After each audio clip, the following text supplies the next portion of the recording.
I want to bring in Joe English from UNICEF. Joe, your group has been desperately trying to help providing baby food, milk, and biscuits, but I know it's been a struggle to reach the people who really need it. How are you looking at this tactical pause and the airdrops? Is this going to allow for the surge of food that's needed?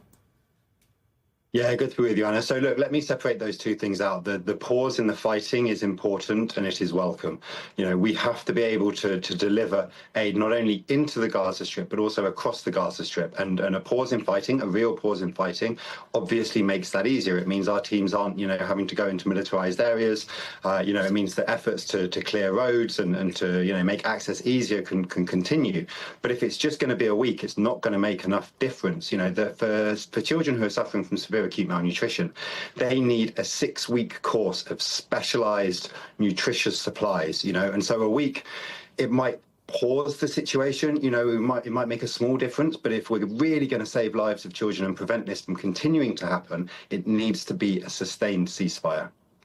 There are thousands of aid trucks loaded with life-saving supplies just waiting outside the border.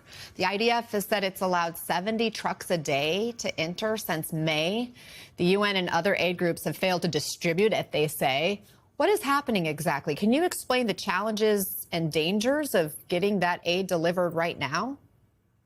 Yeah, it's incredibly complex. I think any of us can look at the pictures of Gaza and the amount of destruction and damage, and you can understand why, why delivering aid by a road is difficult, but it still remains the best way to get aid to people where they are when they're in need.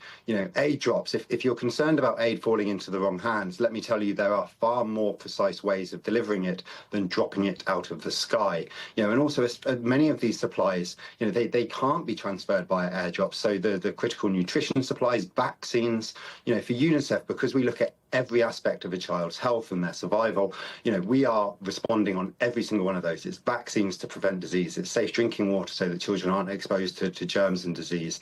And it's also obviously this nutritious food. Now, we are getting some in and we're getting it to children. High protein peanut paste, as I said, high energy biscuits. But we also need to see commercial trucks able to get in, and we need to see fruit and vegetables. We can't just be keeping children on these starvation rations. It has to be a meaningful diet where they can start to recover and to grow.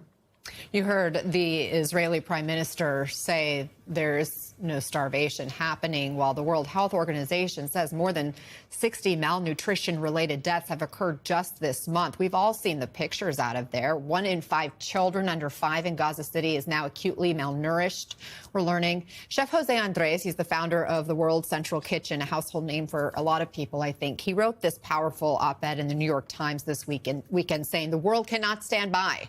And he's calling for opening humanitarian corridors, increasing production of hot meals, meeting Palestinians where they are sheltering, and increasing aid in cooking facilities to prepare 1 million meals a day. How doable is this? And what do you think needs to happen right now to save innocent lives?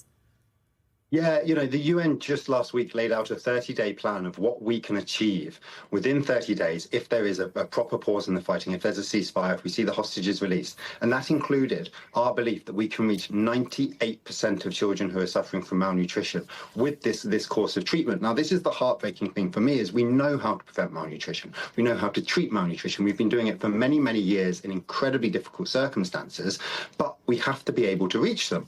And these aid distribution points, this is not going to work because we have to be able to get to the children where they are to provide this aid. It can't be a case of expecting a mother or a father who is already malnourished themselves potentially to walk many miles through militarized zones in search of this support. The UN goes to people where they are. That is critical.